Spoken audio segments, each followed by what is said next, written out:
Good morning. जैसा कि अब तक हमने पढ़ा कि महारानी वासवदत्ता और योगेंद्रायण जो उज्जैन का मंत्री है वो तपोवन में प्रविष्ट होते हैं। उस अवसर पर मगध राजकन्या पद्मावती का भी अपने परिजनों के साथ वहाँ आगमन होता है। वो अपनी माता से मिलने आई है और उस अवसर पर पद्मावती, राजकुमारी पद्मावती यह जय उद्घोष करवाती है कि जिसको जिस भी वस्तु की आवश्यकता हो वो आकर पद्मावती से निवेदन कर दे, उनसे मांग ले।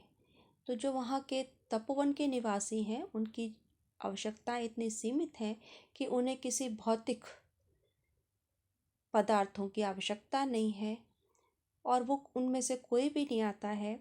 जब ये उद्घोष योगेंद्रायण सुनते हैं तो उसको लगता है कि एक उचित अवसर है जब मैं अपनी योजना के अनुसार कार्य कर सकता हूँ।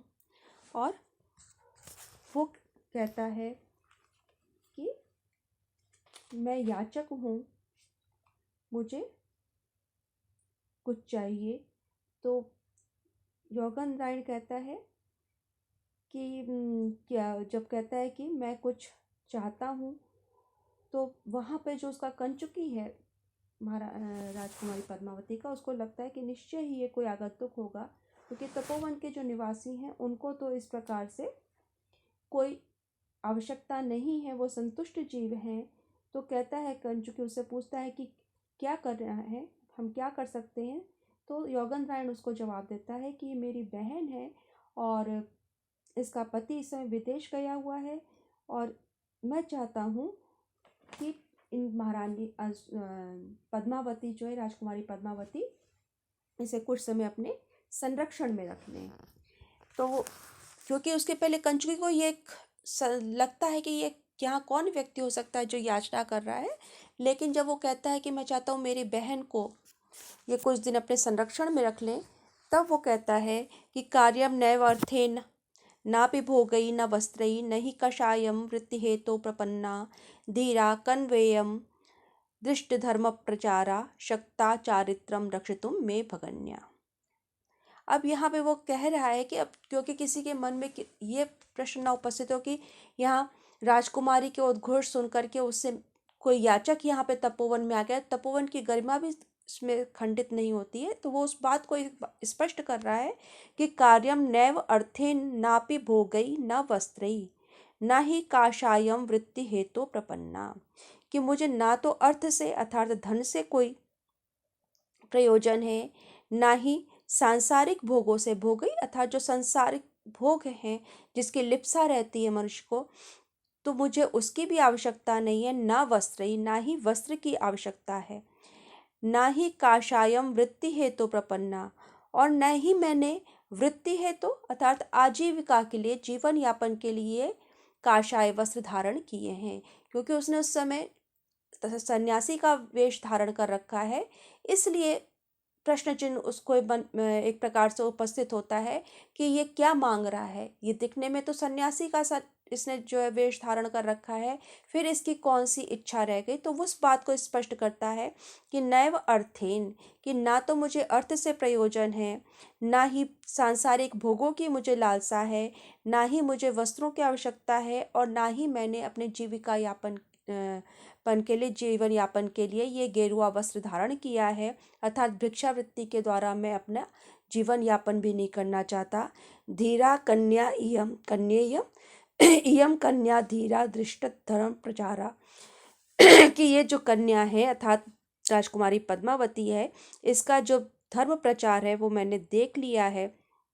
ये धैर्यवान है, धैर्यशाली है, अतः ये मेरी मैं भगिन्या, ये मेरी बहन के चारित्रम अर्थात चरित्र की रक्षा करने में समर्थ है, अर्थात मैं इस पर विश्वास कर सकता हूँ।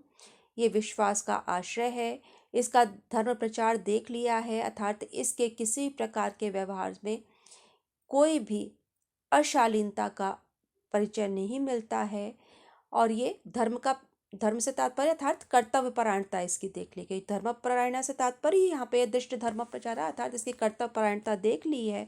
मैं इसको प्रभावित हूँ और ये मेरी बहन की स्वाभिमान की रक्षा करने में समर्थ है। तो यहाँ पर जब हम इस बात को पढ़ते हैं तो जो दूरदर्शिता है यहाँ पे उद्यान के मंत्रियों की, उसको भी यहाँ पे स्पष्ट किया गया है, प्रदर्शित किया गया है। और इस बात का कि उसने स्वयं एक तो जो चाहता है, पहला तो उसने गेरुए वस्त्र पर जो किसी का प्रश्न उपस्थित ना हो कि उस व्यक्ति को भौतिक जीवन की आकांक्षा हो सकती है या भी मन में लोभ कुछ विद्यमान है, कुछ मोह है, तो उस बात को उसने वहाँ पे स्पष्ट कर दिया है। उसका खंडन एक प्रकार से हो जाता है कि उसने काषाय वस्त्र धारण कर रहे हैं, सन्यासी का वेश धारण किया है, तो उसकी जो कामना है वो भौतिक सुख प्राप्ति की कामना नहीं है या उससे संबंधित नहीं है, अभी तो वो अपनी बहन के पद्मावती के संरक्षण में देना चाहता है। और दूसरी बात ये कि वो हर किसी के पास नहीं रख सकता, तो कहता दृष्ट धर्म प्रचारा कि उसका जो धर्माचरण है उसके देख करके उसे विश्वास हो गया है कि पद्मावती जो है वो चरित्रवान है और जो स्वयं सच्चरित्र है वो दूसरे के भी चरित्र की रक्षा करने में समर्थ होता है। तो यहाँ इस बात का भी संकेत मिल जाता है कि पद्मावती के संरक्षण की योजना तो ये है कि उसको देना है पद्मावती के संरक्षण में, लेकिन पद्मावती उसके इस बात को, उसकी धरोहर का रक्षा करने में समर्थ है या नहीं है, इस बात का भी उसे यहाँ पर विश्वास हो गया है। तो ये एक प्रकार से जो विचारशील और साथ ही साथ जिसके अंदर सूक्ष्म दृष्टि है, व्यक्ति के आचरण को परखने की, उसके चरित्र को परखने की जो दृष्टि है, वो यहाँ पर हमें देखने को मिलती है। तो असल में अलंकार है अर्थांतरन्यास, क्योंकि यहाँ पर जो पहली बात कही गई धीरा कन्या यम दृष्ट धर्म प्रचारा शक्ता चारित्रम रक्षतुम में भगन्या, कि इसका धर्म प्रचार देखा गया है तो ये मेरे बहन के चरित्र की रक्षा करने में समर्थ है। तो यहाँ पे तृतीय और चौथे जो पंक्ति है उसके अंदर जो है वो समर्थन के कारण ये अर्थांतरन्यास अलंकार है। कुछ व्यक्ति इसको, क्योंकि यहाँ पे कारण रूप में बात कही गई, तो कुछ इसमें काव्यलिंग अलंकार भी मानते हैं। तो यहाँ पर मेरे विचार से तो मुझे लगता है जो यहाँ पे बात कही गई धीरा कन्या इयम दृष्ट धर्म प्रचारा शक्ता चारित्रम रक्षतुम में भगन्या, कि कारण पूर्वक बात कही उपस्थित जब की जाती तो काव्यलिंग अलंकार होता है। तो यहाँ पर और छंद जो है वो है वैश्वदेवी। अब इसके पश्चात वासवदत्ता अपने मन में सोचती कि उसने अभी तक उसको यह अपेक्षा नहीं थी कि इतने शीघ्र ही उसको योगेंद्रायण से अलग होना पड़ेगा, क्योंकि एकमात्र वही तो इस समय है जिसको वो जानती है।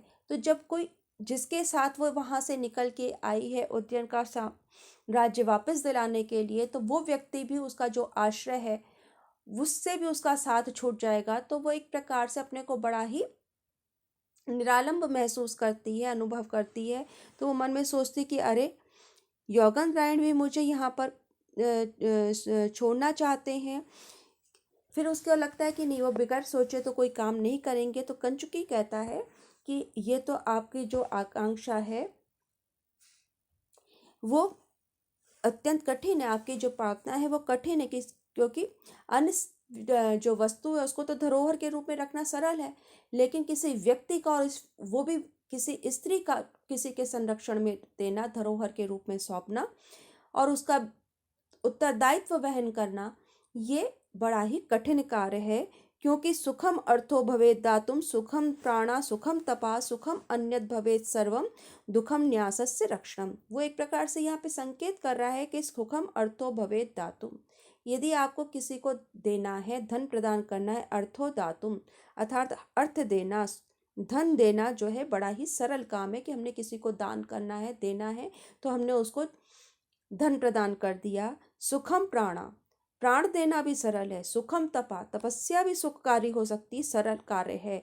सुखम अन्यत भवेत सर्वम, और अन्य सारे ही कार्य सरल हो सकते हैं। सुखम से तात्पर्य पे सरलता पूर्वक उसका संपन्न किए जा सकते हैं, किंतु न्यासस्य रक्षणम दुखम, न्यास की धरोहर की रक्षा करना अत्यंत कष्टदायी होता है, दुख का कारण होता है, अर्थात उसका संरक्षण में, उसके रक्षण में एक प्रकार से आपको पीड़ा ही प्राप्त होती है। आपके मन में सदैव ये बना रहता है कि उसके पास जो धरोहर स्वरूप जो सामान रखा गया है, जो वस्तु सौंपी गई है, वो सुरक्षित रहे, उसी रूप में वो हम उसको लौटा सके।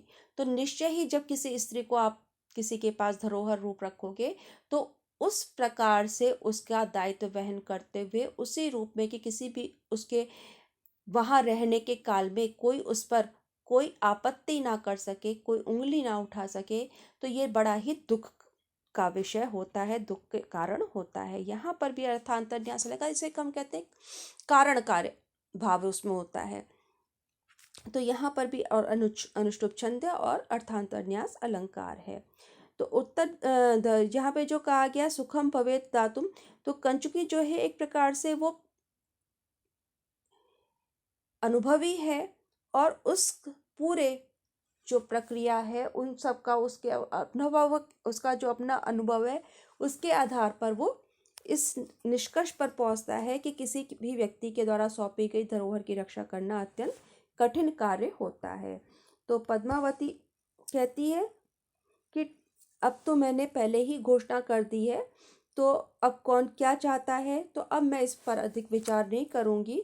आप उनसे कहिए कि उसे मुझे सौंप दे, मेरे पास ले आए अपनी बहन को। कंचुकी कहती है कि आपका कहता है कि उसको कि आपका आचरण, आपके जो कुल का व्यवहार है, आपका चरित्र उसके अनुकूल ही है। दासी भी कहती है कि इस प्रकार से जो सत्य बोलने वाली है पद्मावती, तो वो चिरंजीवी होए। तपस्विनी जो उसकी माँ है वो भी उसको जो है आशीर्वाद देती है और इस प्रकार से वो एक उसका जो चरित्र उभर करके यहाँ सामने आता है। सभी जितना भी यहाँ पे संवाद चल रहा है, चाहे वो कंचुकी का हो, चाहे वो यौगंधरायण का हो, तो यौगंधरायण भी उसके निर्णय की प्रशंसा करता है। उधर वासव दत्ता अपने मन में सोचती है कि इसके पास रहने के अतिरिक्त उपाय क्या है। हालांकि अभी तक जो है वासव दत्ता को ये नहीं पता ज्योतिषियों ने क्या भविष्यवाणी कर रखी है। और तपस्विनी भी कहती है कि आपका जो ये आचरण है, वो आपकी आकृति है, वो बड़ी विश्वसनीय है। और उसके बाद वो कहती है कि ये जो स्त्री है, इसकी आकृति, इसका जो देह रहन सहन या इसकी जो वेशभूषा भले कुछ भी इसने धारण कर रखी है, लेकिन जो इसका व्यवहार है, जिस प्रकार से इसका, जिसे हम कहते हैं शारीरिक चेष्टाएं हैं, तो ऐसा लगता है कि ये भी राजकुमारी ही है। तो तपस्विन यहाँ पे जो उसकी दासी है वो कहती है कि हाँ आप ठीक कह रही है कि मुझे भी ऐसा लग रहा है इसको देख करके ये पहले बड़े ही सुख सुविधा में बड़ी हुई है, या इसने सुख सुविधा का भोग कर रखा है। तो जो एक व्यक्ति के अंदर संतुष्टि का चेहरे पे भाव होता है, गरिमा होती है, जो एक संभ्रांत दृष्टि होती है, वो उसे वासव दत्ता में दिखाई पड़ती है। तो यौगंधरायण भी मन में सोचता है कि चलो इसने मेरे आग्रह को स्वीकार कर लिया, तो अब मेरा आधा भार तो उतर गया है।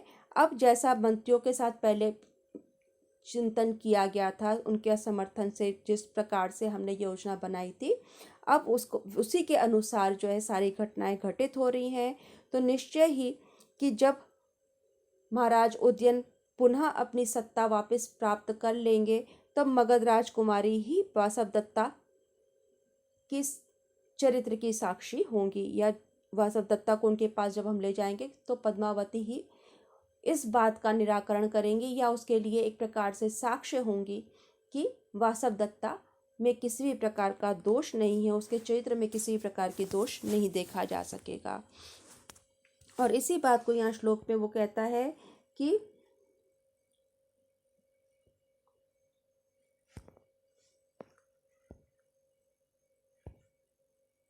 पद्मावती नरपतेर्महिषी भवित्री दृष्टा विपत्ति अथ यही प्रथमं प्रतिष्ठा तत्प्रत्ययात् कृतम् इदं नहि सिद्धवाक्यानि उत्क्रम्य गच्छति विधि सुपरीक्षितानि। कि पद्मावती नरपते महिषी भवित्री, कि पद्मावती राजकुमारी पद्मावती महाराज उदयन की रानी बनेगी। महिषी माने रानी। तो महिषी नरपति अर्थात महाराज उदयन की रानी बनेंगी। दृष्टा विपत्ति अथ यही प्रथमम प्रतिष्ठा, तो यही जिनके द्वारा सर्वप्रथम इस विपत्ति को देखा गया था कि उदयन अपना राज्य खो देंगे, उस पर से स्वामित्व खो देंगे, उन्हीं के द्वारा प्रथमम ये पहले ही प्रतिष्ठा ये कहा गया था। तो जिन्होंने पहले इस बात को जान लिया था वो पुष्पक, भद्रक आदि जो ज्योतिषी हैं, जिन्होंने आने वाली विपत्ति के बारे में सूचना दी थी, उसको देख लिया था, वही उन्हीं के द्वारा ये भी कहा गया था कि पद्मावती महाराज उदयन की पत्नी बनेगी, महारानी बनेगी। तत्प्रत्ययात कृतमिदम नहीं सिद्धि वाक्यानि उत्क्रम्य गच्छति विधि सुपरीक्षितानि। उसको यहाँ पर वो कह रहे हैं कि इस बात से समर्थन कर रहे हैं कि उसको उन्हीं के वचनों पर, तत्प्रत्ययात उनके वचनों पर विश्वास करने के कारण ही ये वासवदत्ता को पद्मा यहाँ पर सौंपा है। उन्हीं के अनुसार अर्थात उनके बातों पर विश्वास करते, तत्प्रत्ययात प्रत्यय माने विश्वास, तो उनके ऊपर विश्वास करने के कारण ही कृतम इदम इस प्रकार का कार्य किया है। अर्थात मैंने वासवदत्ता को राजकुमारी पद्मावती को सौंपा है, क्योंकि सिद्ध वाक्यानि उत्क्रम्य गच्छति विधि सुपरीक्षितानि, सुपरीक्षितानि सिद्ध वाक्यानि, भली प्रकार से परीक्षा किए गए, कसौटी पर परखे हुए सिद्ध वाक्यानि, सिद्धों के वचनों का उल्लंघन भाग्य भी नहीं करना चाहता। तो भाग्य के द्वारा भी जो सिद्ध व्यक्ति होते हैं उनकी बात का अतिक्रमण नहीं किया जाता है, अर्थात वो जो कहते हैं वो सत्य ही सिद्ध होता है। तो यहाँ एक जो ज्योतिष के प्रति, ज्योतिष शास्त्र के प्रति आस्था है, जो उसके प्रति भविष्यवाणी करने वाले हैं उनमें विश्वास है, और उस विश्वास के आधार पर ही यहाँ पर योजना उसने बनाई है, और आज वो उनको फलीभूत होते हुए दिखाई पड़ रही है योगेंद्रायण को। तो उनका विश्वास और भी उसमें दृढ़ हो गया है। और उसका वो कारण क्या देते हैं कि जिन्होंने आने वाली विपत्ति की सूचना दी थी, उन्हीं के द्वारा पद्मावती राजा उदयन की पटरानी होंगी, ये भी भविष्यवाणी की गई थी। तो अब उस पर विश्वास होने के कारण ही मैं ये कार्य करने में प्रवृत्त हुआ हूँ, अर्थात वासवदत्ता को पद्मावती के पास सौंपने में प्रवृत्त हुआ हूँ। तो यहाँ पर जो एक ज्योतिष शास्त्र के प्रति आस्था है, भविष्यवाणी में आस्था है, महारानी के चरित्र के ऊपर जो उसे विश्वास है, और जिस प्रकार से घटनाएं या संयोग उपस्थित हो रहे हैं, तो वो भी इस बात का संकेत कर रहे हैं कि वो जिस योजना के ऊपर या जिस योजना के अंतर्गत वो कार्य कर रहा है उसी के अनुरूप उसको परिणाम दिखाई पड़ रहे हैं। अनुभूत सुखा भी यहाँ पे कहा था, अनुभूता सुख, अनुभूतम सुखम यया, जिसके द्वारा सुख का अनुभव किया गया है। यहाँ पर ये समास विग्रह इस प्रकार से आप करके मंदभाग्या मंदः भाग्यम यस्या, कि मंद है भाग्य जिसका, हम उसका इस प्रकार से विग्रह करेंगे व्याकरणात्मक टिप्पणी में। और उसके पश्चात वहाँ पे ब्रह्मचारी प्रविष्ट होता है, कोई आता है घूमता हुआ, वो ऊपर की ओर देखकर कहता है कि, यानी कि एक समय का, जिसे हम कहते हैं समय का वो अनुमान कर रहा है कि मध्याह्न हो गया है, अर्थात दिन का जो 12 बजे का समय हम कह लें, उस प्रकार से मध्याह्न हो गया है। दृढ़म अस्मि परिश्रांता, तो कहता है मैं बड़ा थक गया हूँ। अथ कस्मिन प्रदेशे विश्रविष्य, अब मैं कहाँ बैठकर विश्राम करूँ। घूमता है और उसको देखता है, फिर उसको लगता है कि निश्चय ही वहाँ के वातावरण को देख करके उसे लगता है कि यहाँ पर निश्चय ही तपोवन निकट में होना चाहिए, क्योंकि अब वो उसका कारण बता रहा है। किस प्रकार से, अब हम शाकुंतलम पढ़ेंगे आगे तब आप देखेंगे कि तपोवन की सीमा के आसपास का जो वातावरण होता है वहाँ पर एक शांति होती है, अहिंसा का भाव होता है, कोई किसी को कष्ट नहीं दे रहा। तो जो सारी गतिविधियां हैं वहाँ की, उस वहाँ के तपोवन के पशुओं की, उसमें कोई भय नहीं है, आतंक नहीं है। तो उन सबको देख करके वो अनुमान करता है कि ये निश्चय ही तपोवन के निकटवर्ती प्रदेश है। और कहता है विश्रब्धम हरिणाश्चरन्ति अचकिता देशागत प्रत्ययात वृक्षा पुष्पफलैः समृद्ध विटपा सर्वे दया रक्षिता भूयिष्ठं कपिलानि गोकुलधनानि अक्षेत्रवत्यो दिशो निसंदिग्धम इदं तपोवनमयं धूमो हि बहुवाश्रया। कि विश्रब्धम हरिणाश्चरन्ति अचकिता देशागत प्रत्ययात्। अब यहाँ पर कहते हैं देशागत प्रत्यय अर्थात अपने ही सीमा में आ जाने के, अपने ही स्थान पर आ जाने के कारण जो हरिण हैं वो विश्वास पूर्वक अर्थात उनके मन में किसी भी प्रकार का यहाँ प्रश्न नहीं है, किसी भी प्रकार की व्याकुलता नहीं है, वो निश्चिंत होकर के वहाँ पर विचरण कर रहे हैं। वृक्षा पुष्प फलई समृद्ध विटपा सर्वे दया रक्षिता। और जो दया रक्षिता सर्वे वृक्षा कि सारे ही वृक्ष जो हैं वो दया पूर्वक उनकी रक्षा की गई है, अर्थात उनका संरक्षण किया जाता है, उसको कोई काटता छाटता नहीं है। और वो पुष्प के और फलों से लदे हुए हैं। समृद्ध विटपा उनकी जो शाखाएं हैं वो पुष्पों और फलों से परिपूर्ण है। भूयिष्ठम कपिलानि गोकुलधरानि अक्षेत्रवत्यो दिशो। और जो वहाँ का बहुत सारी कपिलावर्णा जो गायें हैं कपिल वर्ण की, उससे वो देश भरा हुआ है। वहाँ पर प्रचुर मात्रा में वहाँ पे विचरण करती हुई दिखाई पड़ रही हैं। और क्षेत्रवत्यो दिशो, और अब जब हम अलग अलग दिशाओं में दृष्टि डालें तो देखते हैं अक्षेत्रवत्या, वहाँ पर खेत नहीं है, अर्थात खेती नहीं की जा रही है।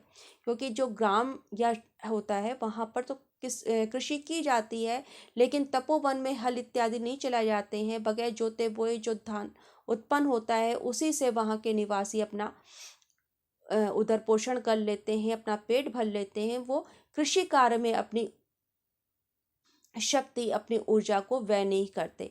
उनका क्योंकि अधिकांश समय तपस्या में बीतता है, तो उसी प्रकार से धार्मिक आचरण करते हुए वहाँ निवास करते हैं। तो यहाँ पे वो कह रहे हैं गोकुल धनानी, वहाँ पे बहुत सारी गौएं कैसी कपिलानी कपिल वर्णा गौएं दिखाई पड़ रही हैं।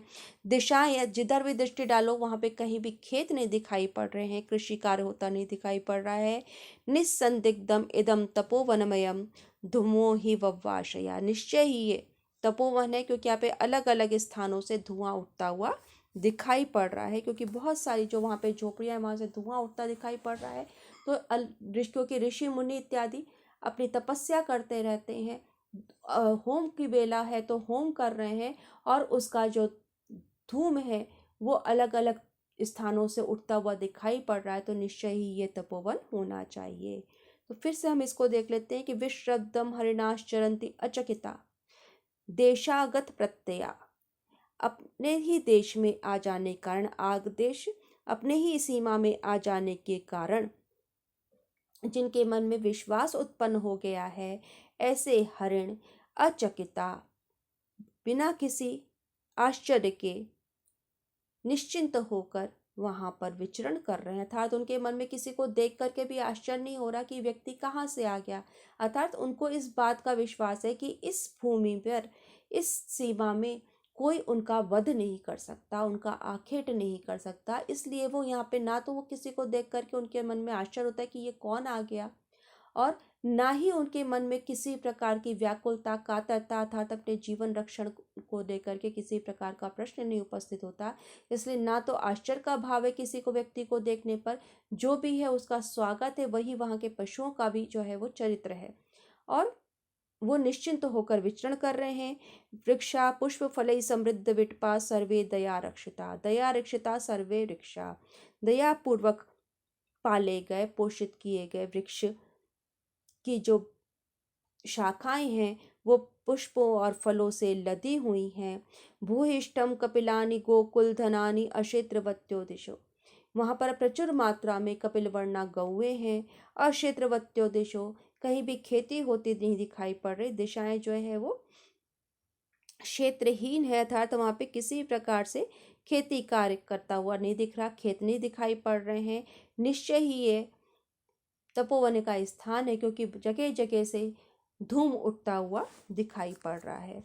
तो अब यहाँ पर हम देखते हैं कि यहाँ पर भी जो है वो तपोवन को पहचानने के लिए कि ये तपोवन की सीमा में आ गया हूँ, इस प्रकार से वहाँ पे जो कुछ भी उसको वातावरण दिखाई पड़ रहा है उसके आधार पर वो इस निष्कर्ष पर पहुँचता है। तो यहाँ पे छंद तो शार्दूल विक्रीडित है और स्वाभाविक वर्णन होने के कारण जो तपोवन का होता है स्वभावोक्ति अलंकार है।